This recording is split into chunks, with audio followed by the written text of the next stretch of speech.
Voters really think about the Constitution as different than regular laws. They think of the Constitution sort of the way they think about the U.S. Constitution, a bare bones framework for government, and not something that a lot of special interest laws ought to be included in. And so that was really the message that the opponents of those measures put out there in their small amount of advertising and in the news media, and that really seemed to resonate with voters, that the Constitution just is really not the place for these laws. Certainly in the case of the bridge, there have been many attempts to do all sorts of things, trying to block laws in the legislature and push laws, and the governor has taken steps and so on.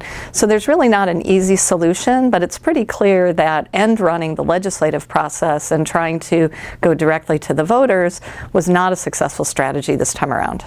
About $150 million was spent in total on all sides for the 6 measures that were on the ballot.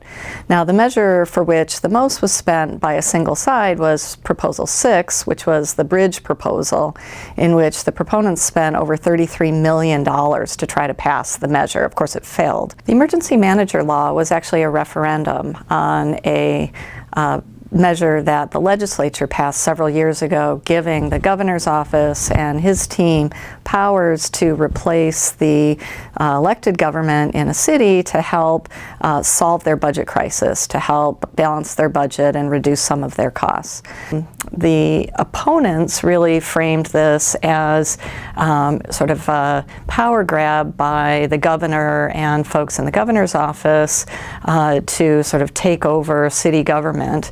The supporters really framed it as an endorsement of Governor Snyder, and so I think in the voters' minds it really came down to just that. There were certainly in the media discussions about how many measures there were and all these special interests trying to put more stuff in the Constitution. So certainly the information was out there, the message was out there to voters that this is just too much.